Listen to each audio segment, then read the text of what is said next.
Bitch, let me tell you something. I'm a diva. I'm a diva. I'm a diva. I'm a diva. I'm a diva. I'm a diva. I'm a diva. I'm a Na Diva is a female version of a hustler. And hey, what's up? It's your girl DijahDiva, and we are tuned in live to the hashtag Diva Gang podcast, where we discuss art, music, entertainment, pop culture, and have cultivated controversial conversations, honey.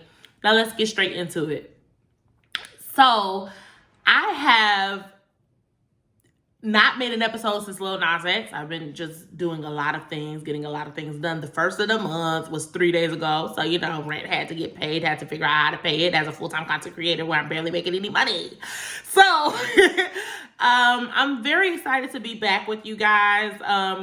Today, I've actually, real tea, I had actually recorded this episode already, but I didn't like it, not even a little bit. So, I'm here redoing it. And I am really excited to be here with you guys and talking about the songs that are new-ish today. But there's a lot of things that I wanted to talk about. And if any of you guys know me or follow me on YouTube or been following me for any amount of time, y'all know for a fact that when things happen, things are hot topics, trending with problematic ass celebrities, I try not to give them any more visibility with any of my platforms than they already have. Because a lot of times, a lot of these celebrities are using outrage marketing. They know exactly what they're doing. They know that pissing certain groups of marginalized people off, specifically Black folks, is a way for them to get money, is a way for them to get clicks, to get views, to get engagement. And I do not want to help them in any way, shape, or form. So if there is a problematic situation that I do feel like is a good spinoff to a talking point, I'm going to bring it up sometimes. But I am not going to be saying any names. I'm not going to be using anything as clickbait. I'm not going to be using it as the thumbnail because I'm going to be honest. I feel like these people get enough visibility as is. And when you just amplify their platform, you're doing nothing but being angry, speaking truth to power, but giving them more clicks and views. So the topic today, a lot of you guys will guess based off of subliminals what I'm talking about. But yeah, let's let the powers be who they are without needing to mention. But first of all, I wanted to talk about RemyMa. Now, RemyMa dropped a new single and video called Godmother, or how she says it, Godmother. And it's a part of the soundtrack for the movie that she's starring in on BET Plus called Big 50. The Rhonda story of the lady who's on American Gangster on BET. She was a very, very integral part of the Detroit scene in the streets. And her story is really compelling because she did go to jail for an extended amount of time. But she wound up turning her life around, getting her shit together because, she was put in a situation where she had to resort to doing a lot of street shit so that she could survive. It's an amazing story. I watched the movie. And the movie, I had to watch it twice because I feel like I didn't get enough. And she had to fit a whole lot of life into like a 1.5 to 2 hour film. And the film was actually pretty decent. If I'm going to be honest, it's worth the watch. It's not the best movie I've ever seen, but it is very much worth the watch. I think that everybody in the movie, especially because most of the actors were new on the scene, they did an amazing job. This was a good first for a lot of them. RemyMa actually, she really did shine in a way that I've never seen RemyMa shine. And I'm really excited to see what she's going to do next and how she's going to get into any more acting bags or anything. And I'm very excited to see her journey because I really feel like RemyMa has a lot to offer. Now, let me tell you something, Remy, and I know you're probably going to watch. I've been waiting for 7 Winters and 6 Summers to come out for like the past, 3 years. The last song that you dropped was Melanin Magic or Company. I'm not sure. I know that when you first got out, you dropped the I'm Around mixtape, which is fire. Everybody should listen to it. And I know that you dropped singles. You had Plata Plomo with Fat Joe, that like dual album, and I really enjoyed that. Spaghetti is a really good song. Money Showers. You just have a lot of good. Too Quick is a good song. That's my favorite song on the album. I really enjoyed the album, but I really want some RemyMa, like a mixtape, an EP, something. I know that there was a point in time where you were doing freestyles to different shit. Hot Nigga, you did the Ooh freestyle. You did the freestyle to Old Town Road. You did a few freestyles, but I feel like we haven't gotten a lot of music from you. But I also know that that's because you're a new mother. And you are... well, not a new mother, but you just had another baby and you've been trying to focus on being a wife or being a mother, which I understand. But sis, I would still like to see some music, see something else from you, because you be serving the looks on the gram. Makeup be beat, waist snatch, ass is fat. Ass so soft because it's not thicker. I really like RemyMa. RemyMa is one of those rappers who obviously comes from a battle rap background, and I really enjoy her voice, her cadence. I really enjoy the fact that she actually puts bars together. Now, when I listen to Godmother, and let me just do a quick caveat. On this platform, on my podcast, I have been doing first listens on camera, on air, and I liked that method at the time, but now I am going to start listening to the music beforehand and letting the album play twice or 3 times so that I can remember and have even more of a depth of an evaluation of each song, each moment. I've been sitting with Godmother for about a week, and I've been sitting with the Meek Mill album we're going to review later for about a week. And I've given the Meek Mill album like 3 or 4 listens, and I've listened to Godmother a number of times. Godmother didn't ring the same just sitting here at my desk listening to it as it did when I played it in the car. Now, Godmother bang in the car. And one thing I could say about RemyMa is that she is a bar rapper, like bar after bar after bar, metaphor, punchline. Like, she comes from that battle rap background. And she was still punching in this song, but she was giving you light taps. This is a sample. She was playing with it. Like, and I don't mind that happening in songs, but she was playing with the flow. Like, she was playing. Y'all hoes are not ready for whatever else she has to drop. Like, she wasn't like, she had the metaphors and the punchlines, but this was the beat, the feel, it was really New York. It was giving real cocky New York, and I love that. I really enjoyed the song. And at first, it took me a minute to catch it because I heard the song in the movie prior to me listening to the song and watching the music video. And the beat was like, okay, something about to go off. And the chorus is it gives me very Pop Smoke, King Von, Fabio Foreign type tease. The suck my dick. Niggas calling me the Godmother.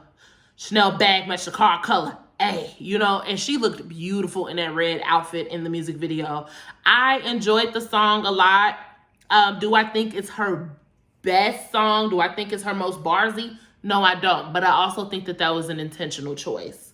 I think that I appreciate the length of the song. It's not too short. It's not too long. It's definitely something that you bang in the car and put in the mix in your playlist of like your King Von, your Fabio Foreign, your Montana 300, your Pop Smoke, your 50 Cent.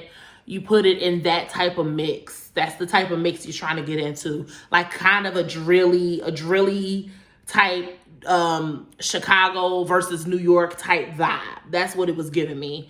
But let's go ahead and get into today's topic. And it's going to be called How Black Folks Are the Pioneers of the Culture, but we don't get credit.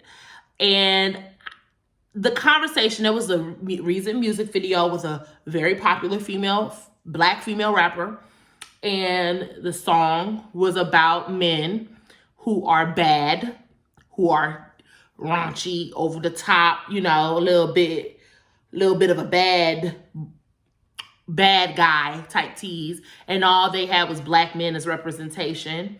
There was a whole bunch of black face. I'm not going to call it black fishing because the word black fishing is trivializing something that's really called blackface. And I want to let y'all know the history of blackface because, you know, this is what we do here. The history of blackface is that people used to decorate themselves as looking black so that they can go out and commit crimes so that real black people can get arrested. So say a white guy puts on blackface, goes out and rapes a white woman so that he can come back and say, hey, that was the guy who raped my wife. You see what I'm saying? So it's very much a whole entire traumatizing, triggering history for it to be reduced down to white people wearing cornrows and wanting to look cute and wanting to be a part. It's way less trivial than that. Like it's way more to it, because it's not just about a cute aesthetic and being cute for the gram. It's way deeper than that. And it's a privilege to be able to dip and dabble in other people's cultures and take what's aesthetically pleasing and not the actual struggles that comes with the creation, the pioneering of that is aesthetically pleasing. You know what I'm saying? It's a beautiful culture that black people have, but most of our culture in America, at least, it stems from some source of trauma. Like cornbread greens and ham hocks. That meal is delicious, it's beautiful, it's rich in history and culture, but that meal was made because of racial injustices. Braids and cornrows and locks and stuff. Those hairstyles, cornrows were originally made to map out, to braid in maps so that people can get from point A to point B when they were runaways. And also people used to sprinkle corn and beans and rice into their cornrows so that they could have food to eat along their journey of running away and escaping to freedom. So cornrows are beautiful. They've always been beautiful. They get more pretty with time. But cornrows are not only rich in history, but they have a meaning behind them. So I feel like it's not just about understanding it. It's about respecting it enough to admire it, love it, put it on platforms and pedestals, but you don't have to take it and put it on your own self in order for it to be celebrated.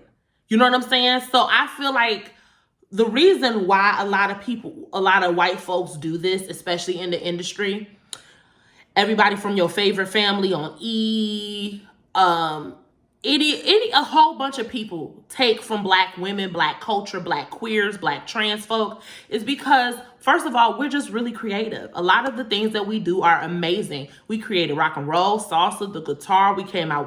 We invented the computer. We invented the hot comb. We invented the stoplight, the toilet. We are very, very innovative individuals. So, of course, most of the things that black people have done, and first of all, black people built this country to where it is now. So a lot of the things that we have done are not only useful and needed in this country, but people love it. Hip hop music, white people love hip hop music. You think hip hop music is one of the #1 genres on the billboards and on the charts because there's a whole bunch of black people following it? No, we only make up 13% of the country. So how is it that we are going to make majority of the money for that genre? You know what I'm saying? So white people love them some black music, some black art, some black inventions. White people love them because not only are they needed and useful, but they're fucking creative and genius. So, but that part I get. I understand. I had no problem with a white person being a rapper. I had no problem with a white person listening to hip hop music, eating chicken and cornbread and collard greens. I had no problem with that. Here's my problem. Is when you take it as if it's your own and you make more money off of it than the people who literally had to sacrifice and go through trauma in order for you to even find out what it is. That is my problem. And that's a lot of black people's problem. It's like we get fired for cornrows. You get to be on Vogue for yours. We get chastised and called ugly for our features, our nose, our lips, our features, but then you go put them in your face for thousands and thousands of dollars and you get to be known as the most beautiful person on earth. Black people have literally built almost everything in this country. And the people who benefit from the things that we built the most do not look like us. And that is the problem. And that's the whole issue. And the whole conversation of, well, black people get blonde hair and all that. And you know what? You don't have to prove anything. We got to stop posting them pictures of them same ass kids from Google Images.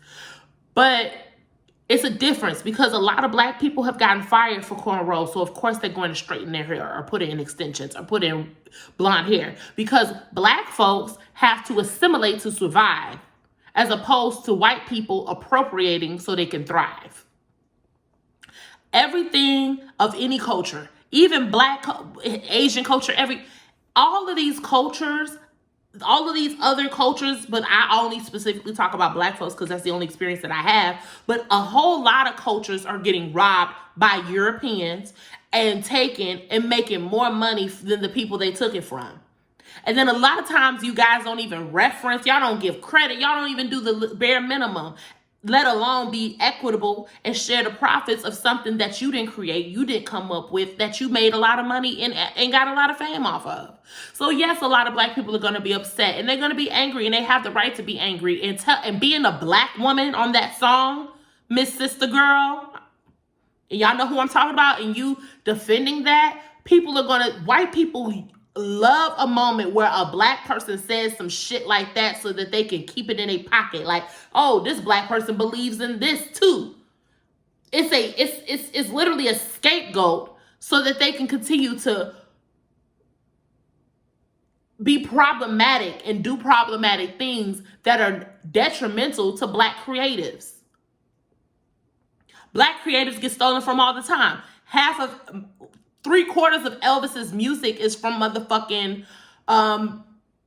Big Mama Thornton. From Ma Rainey.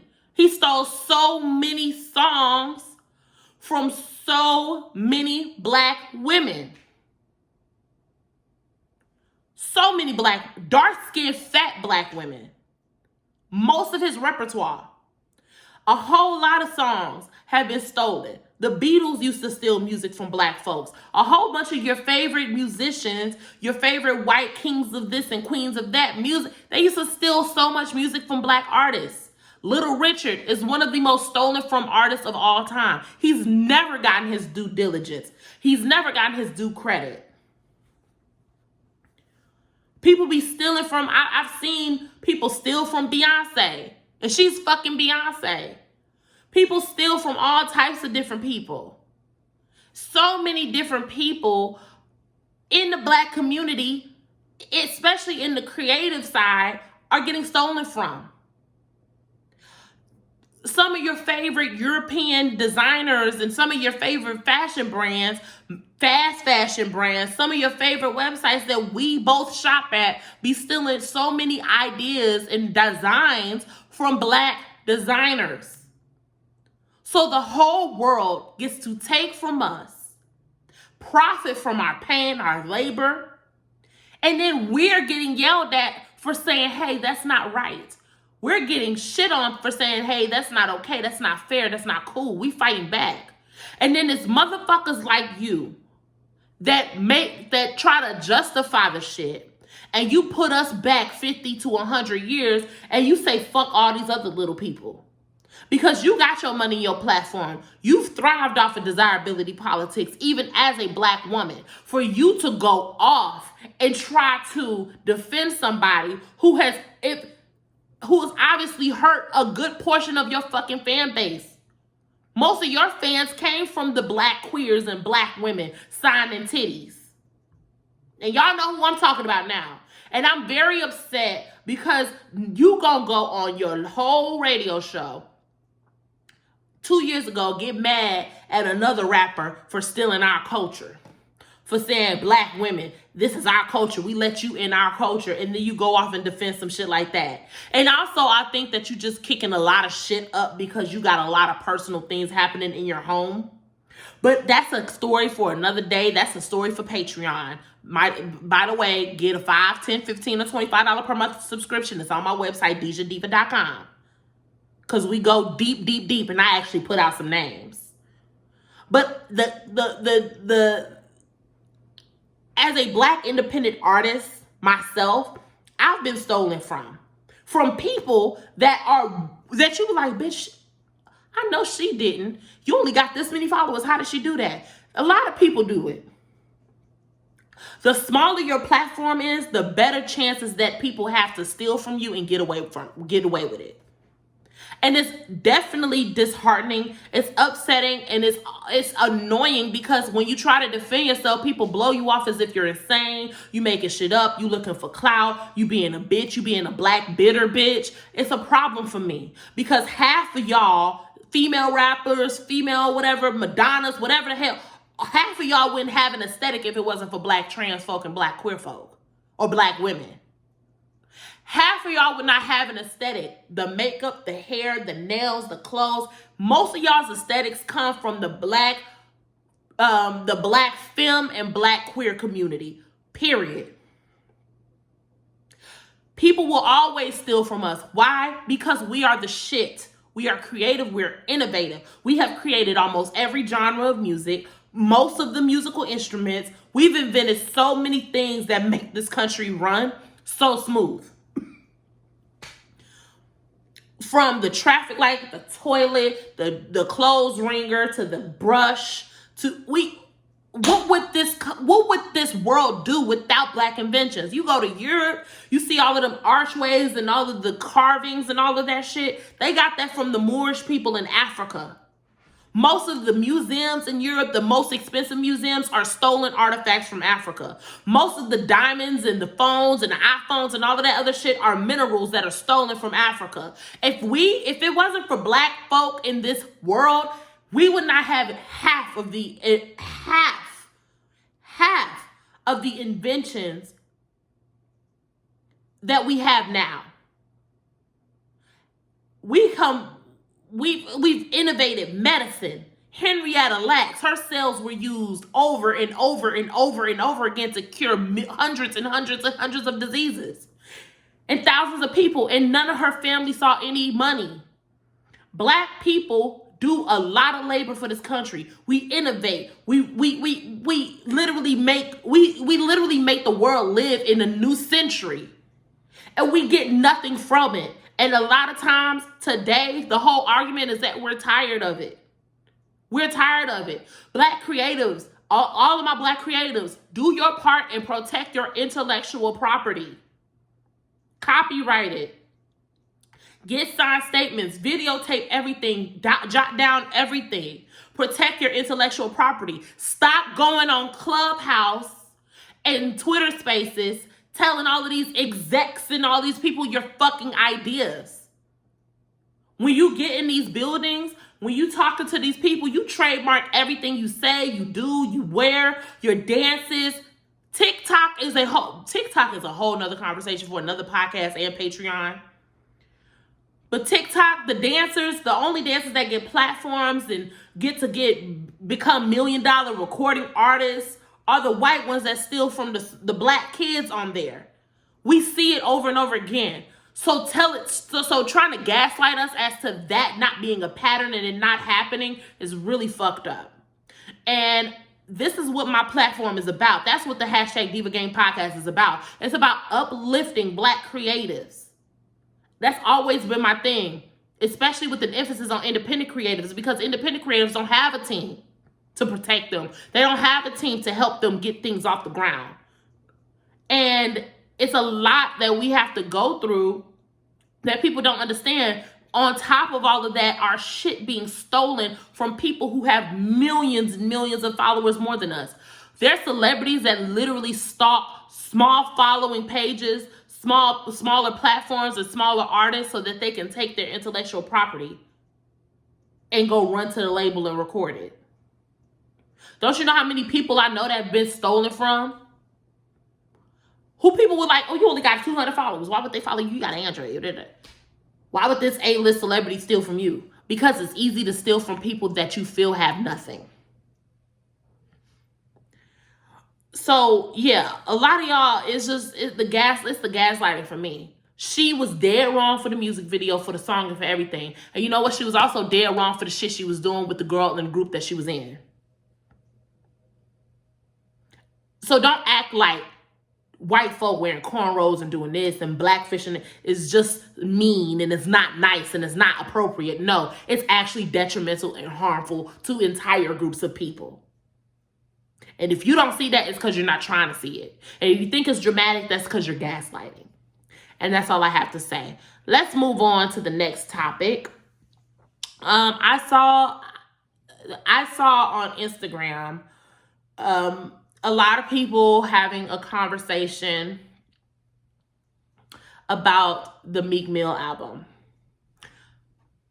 I actually like Meek Mill. I think he's a really good rapper. I actually love his upbringing, how he was battle rapping in the streets of Philly. I really fuck with him and everything that he does and everything that he stands for. I really, really do. And one thing is, I know that he really drops really decent bodies of work. He's a really improved rapper. He sounds so much better today than he did like even 5 or 6 years ago. Like, you know, after all that he's been through with incarceration and all these other things, I just feel like he is improving as a person and as a rapper. And one thing is, people think that Meek Mill is very, very corny, whatever. But at the end of the day, I'd rather him be corny and be in a healthy space than for him to be really cool and be in a space that he just came out of. He has really worked hard to move from point A to point B and improve his character. And I really respect that. I always respect that. And I'll never clown somebody for that. He dropped a new album called Expensive Pain. And the artwork really is giving me Basquiat tees. I really like the cover artwork for it. It's really cool. It's really abstract and different. And I appreciate like the chocolate representation. You know, it's really cute. One thing about this album that I noticed is that the album really starts off really strong, but then it goes down into like kind of a somber mode, which I'm noticing with a lot of albums. And I'm going to touch on that right quick. There's a few albums that I listen to, even the Lil Nas X album.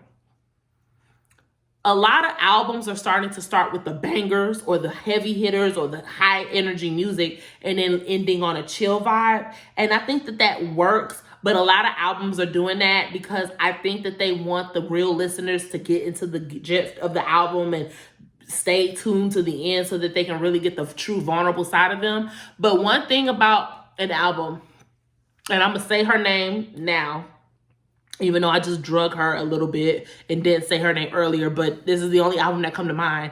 Some albums can start with the vulnerable pieces. Pink Print is one of those albums by Nicki Minaj, ironically Meek Mill. That album starts off with the vulnerability and then it goes into the high energy music and then it takes peaks and valleys and hills. That's why it's her best album. I feel like albums can also do that. This formula of putting all of your soft, somber, intimate songs at the end is a choice. I just feel like it's been used a lot and you really lose a big piece of people a big chunk of the audience that really wants to get to know the inner you by putting that all at the end.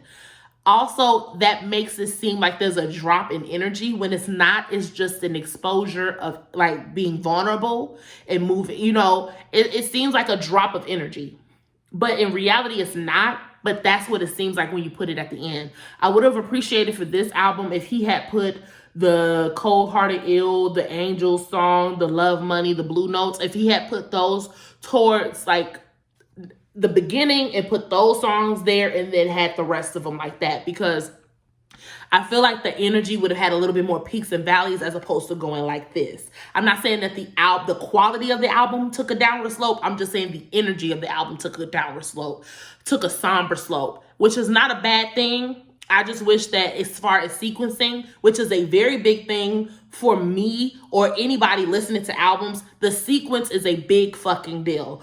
Are you putting your high energies, your pop songs, your rock songs, your heavy rap, your bar songs? How are you introing this album? How are you outroing it? How is the journey through the album? And for this one, I feel like the sequencing was just a little bit typical, especially for somebody in Meek Mill's standing. And I do wish that maybe the somber songs would have went after On My Soul or before On My Soul, and then Sharing Locations and all of that could have been towards the bottom of the album. That would have just made it a little bit more sonically pleasing and a little bit more energy pleasing to me. This is my opinion. Is it facts? No. Does this take the quality of the album out? No. That's just something that I prefer. The intro was solid. Solid energy. It was high energy. It was typical Meek Mill. I was okay. I was here for it. Outside sounded like a continuation of the first song, and the flow sounded similar that you were using to King Von. And the Von flow has been extremely inspirational to a lot of the rappers lately.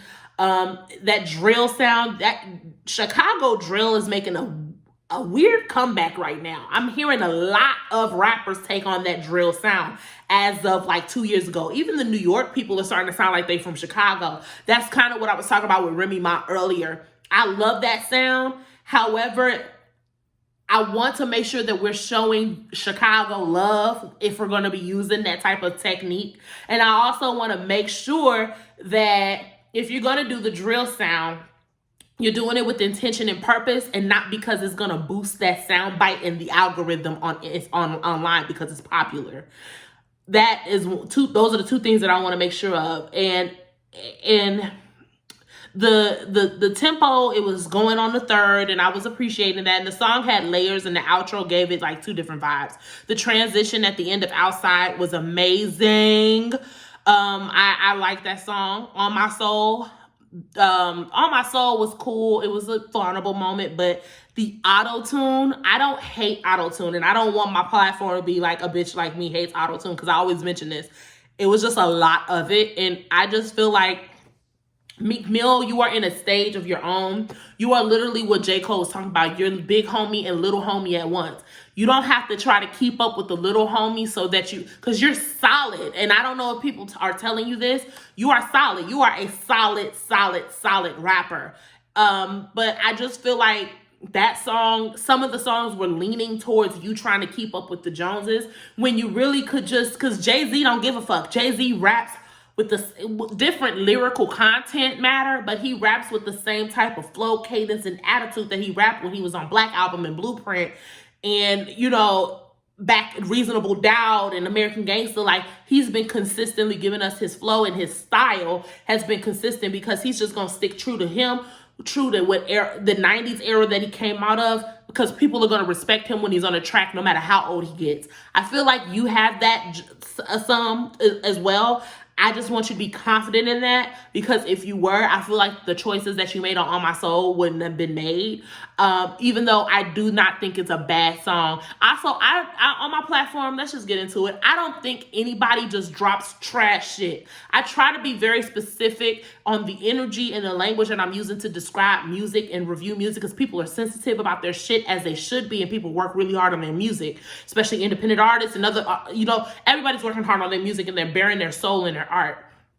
So I seldom say I seldom say that something is bad, trash, or garbage, or not good. I try to use the language that I don't like it. I didn't understand this choice. I feel like this. I feel like that. I use that language because it's a little bit more objective, and it's giving my opinion as to stamping it as good or bad and making people have to make a choice. Everybody who listens to my podcast, everybody who listens to my platform, everybody who listens to the #DivaGame podcast should definitely go support the artist. That's why I link all of the music down below in the descriptions.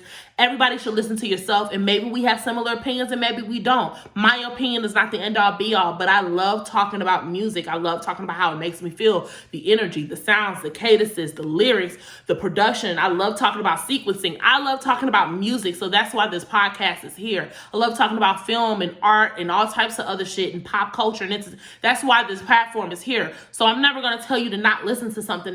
This is not the place that you go for a review. This is the place that you go to for an open dialogue about music. And if you can't understand that, then that's another day, but that's another tangent. The next song is Sharing Locations. And I was trying to figure out what was the club popper from this song. And I knew it was going to be this one because of the features, but the fade out was really good. I couldn't really tell the difference between any of the artists because of the auto-tune. I don't mind the auto-tune. I do think that if you're going to use it in a distinctive way like Kanye West and Lil Wayne uses it. It's a distinctive way and it's choices. It's not just putting auto-tune on it so it can sound cool. It's an actual character, mood, and energy choice that is being used. But Sharing Locations is the club popper. Is it my favorite song? No, it's not. Expensive Pain. I think this is one of your best songs because the vocal clarity was great. I could hear your pain in your voice. I could hear the intention behind your words. I Don't Spoil My Soul was a that was a bar, and I think that's like a tattoo type bar. And I can hear the pain in your voice, and I really, really appreciated listening to you tell your story as you see it at this stage of your life. This was like a 444 type song for you that I really felt like you were exposing some things that you had been feeling, and I really appreciated that. And you just, it just sounded like you rolled through the song. It didn't sound like no clips, no cuts. Literally, it sounded like a one-take Drake, and I really appreciated that. Ride For You is a cute love song. It's cute. It's cool. Kehlani, she sang on it. She did her thing. I feel like a lot of artists, I don't know if it's a label thing or a lot of artists, every time they make a song, they throw on Kehlani for a love song. I feel like Kehlani is like when in doubt, when you make an album and you want a cute, quick love song, a song for the ladies, you call Kehlani. Kehlani is definitely like the GOAT of the love song rap hook feature. It was cute. It was cute. It was cute. I know why the song is there, but it was cool. Me, the beat came in nice.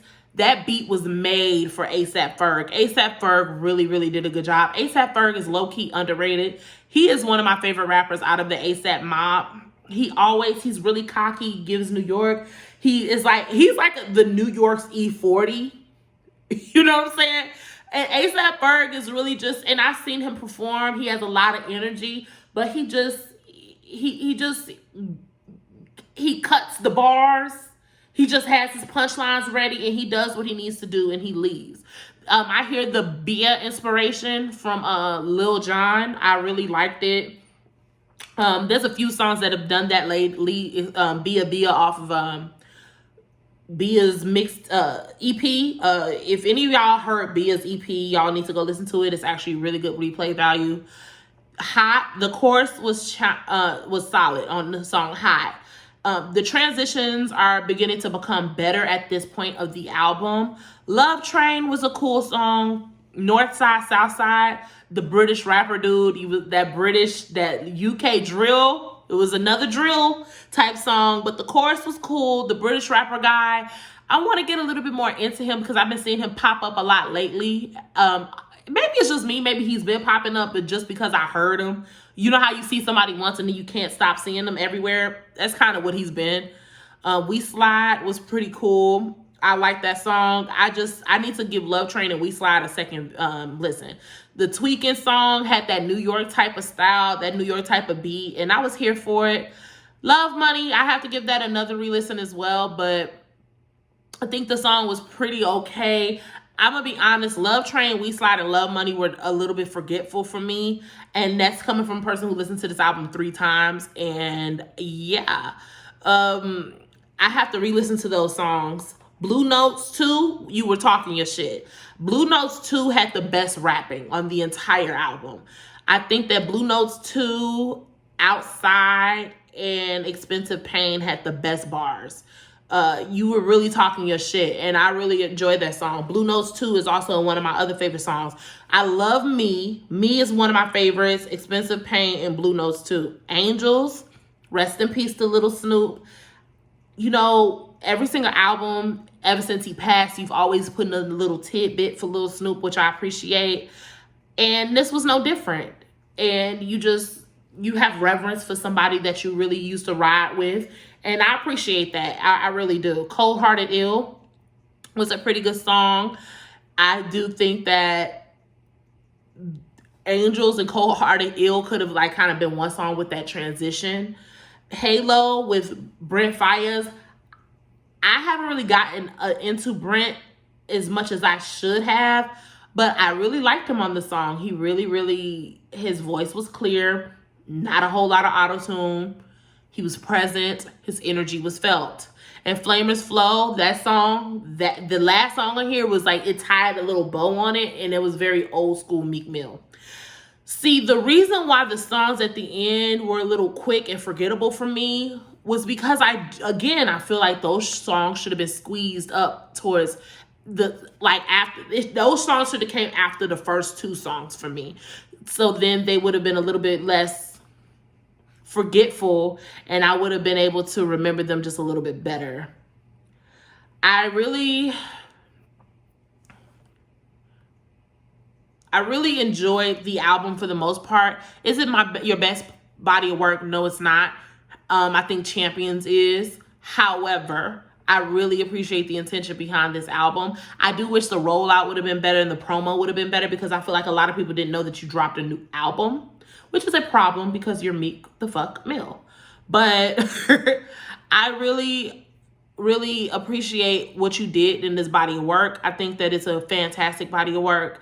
And I think that you did everything that you needed to do. I think you accomplished everything that you needed to accomplish. I think that you are a person that stands in a lane of your own. And I think you're a person that makes your own decisions. Expensive Pain, Meek Mill, I think everybody should listen to it. It's worth a couple of listens. And thank you guys for tuning in to another episode of the #Diva Gang podcast. And bye, divas.